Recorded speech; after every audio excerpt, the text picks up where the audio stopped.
സമൂഹത്തോടും സമുദായത്തോടും രാഷ്ട്രീയ കക്ഷികൾ കാണിക്കുന്ന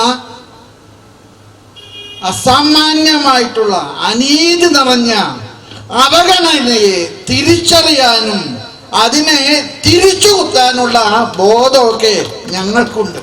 ഒരു ഗവൺമെന്റും പള്ളിക്കൂടങ്ങൾ സ്ഥാപിക്കാത്തൊരു കാലത്ത് പള്ളിക്കൂടങ്ങളിലൂടെ സാക്ഷരത ഈ നാടിന് സംഭാവന ചെയ്ത് സമ്മാനിച്ച ഒരു സമുദായമാണിത്.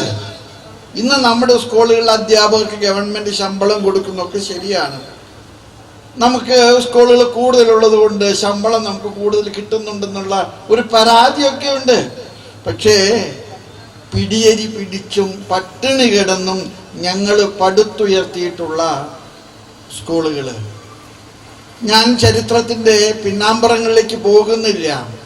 സ്കൂളുകളെ പിടിച്ചെടുക്കാൻ പരിശ്രമിച്ച ആദ്യത്തെ കമ്മ്യൂണിസ്റ്റ് ഗവൺമെന്റ് തലകുത്തി വീണത് ഈ ജനത്തിന്റെ കണ്ണുനീരിലാണ്. നിങ്ങൾക്കറിയാം, അതിന് വിമോചന സമരം എന്നാണ് നമ്മൾ പറയുന്നത്. ഇവിടെ കത്തോലിക്കര് മാന്യരാണ്, ക്രൈസ്തവര് മാന്യതയുള്ളതാണ്, ഞങ്ങൾക്ക് സംസ്കാരമുണ്ട്, ഞങ്ങൾ വഴക്ക് കൂടാൻ വരുന്നവരല്ല. പക്ഷെ ഞങ്ങൾക്ക് അർഹിക്കുന്ന അവകാശങ്ങൾ മറ്റുള്ളവർക്ക് കൊടുത്തിട്ടും ഞങ്ങളെ പരിഗണിക്കാൻ സന്മനസ് കാണിക്കാത്ത രാഷ്ട്രീയ കക്ഷികളെ തിരിച്ചറിയാനുള്ള ബുദ്ധിയൊക്കെ ഞങ്ങൾക്കുണ്ട്. അത് കാണിക്കേണ്ട ജനാധിപത്യത്തിൻ്റെ ഏറ്റവും വലിയ പരീക്ഷണശാലയിലേക്ക് നമ്മൾ അടുക്കുകയാണ്. നമ്മുടെ ജനങ്ങളോട് ഒരു രാഷ്ട്രീയ കക്ഷിക്ക് വോട്ട് ചെയ്യാൻ നമ്മൾ പറഞ്ഞ് ഒരിക്കലും ഒരു സംവിധാനമോ ഒരു സമ്മർദ്ദമോ ചെലുത്താറില്ല.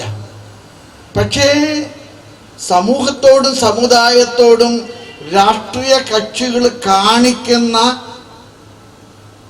അസാമാന്യമായിട്ടുള്ള അനീതി നിറഞ്ഞ അവഗണനയെ തിരിച്ചറിയാനും അതിനെ തിരിച്ചു കുത്താനുള്ള ബോധമൊക്കെ ഞങ്ങൾക്കുണ്ട്. അപ്പം അതുകൊണ്ട് തന്നെ ഗവൺമെൻറ്റുകളോട് എനിക്ക് പറയാനുള്ളത്, ഞങ്ങൾ പ്രത്യേകിച്ച് ഒരു കക്ഷി രാഷ്ട്രീയത്തിൽ ഇടപെട്ട് കുഴപ്പമുണ്ടാക്കാൻ ആഗ്രഹിക്കുന്നില്ല. പക്ഷെ ഞങ്ങളെപ്പോലുള്ള മറ്റു സമുദായങ്ങൾക്ക് കൊടുത്തു കഴിഞ്ഞ കാര്യങ്ങൾ ഞങ്ങൾക്ക് നിഷേധിക്കുമ്പോൾ ഞങ്ങൾ കഴിവില്ലാത്തത് കൊണ്ടും പിടിച്ചു വാങ്ങാൻ കപ്പാസിറ്റി ഇല്ലാത്തത് കൊണ്ടാണെന്നൊക്കെ നിങ്ങൾ ധരിക്കുന്നുണ്ടെങ്കിൽ തെറ്റിപ്പോയി. അതൊക്കെ തിരുത്താനായിട്ട് നിങ്ങൾ സന്മനസ് കാണിക്കണം. രാജീവ് കാസർഗോഡ് നിന്ന് തിരുവനന്തപുരം യാത്ര ചെയ്യുകയാണ്. ഈ പോകുന്ന വഴികളിലൊക്കെ ധാരാളം മനുഷ്യർ കൂടുന്നുണ്ട്. ഇപ്പോൾ പാലായിൽ കൂടിയതുപോലെ കൂടുന്നുണ്ട്. ഇത് വലിയൊരു ബോധവൽക്കരണമാണ്. ഈ ബോധവൽക്കരണം ഒരു തിരിച്ചറിവായിട്ട് പ്രകടിപ്പിക്കാനുള്ള അവസരങ്ങൾ പടിവാതിക്കൊക്കെ എടുക്കുകയാണ്.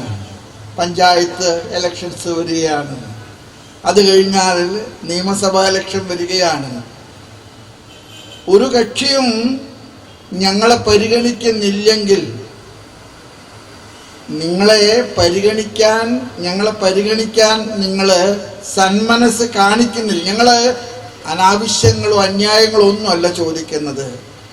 മറ്റു സമുദായങ്ങൾക്ക് കൊടുക്കുന്നത് ധാരാളം പിന്നോക്കമായിട്ട് കിടക്കുന്ന ധാരാളം ആളുകളുള്ള ഒരു സമുദായമാണ് നമ്മുടേത്. നമ്മുടെ കർഷകന് അവൻ നട്ടെല്ലാം നുറുങ്ങി പണിയെടുത്തിട്ട് കാർഷിക വിഭവങ്ങൾ വിൽക്കാൻ ചെല്ലുമ്പോൾ അവന് വില കിട്ടുന്നില്ല. നിങ്ങൾ പാലക്കാരുടെ റബ്ബറിന്റെ വിലയെക്കുറിച്ച് ഞാനിപ്പോൾ ഒന്നും പറയേണ്ട കാര്യമില്ല.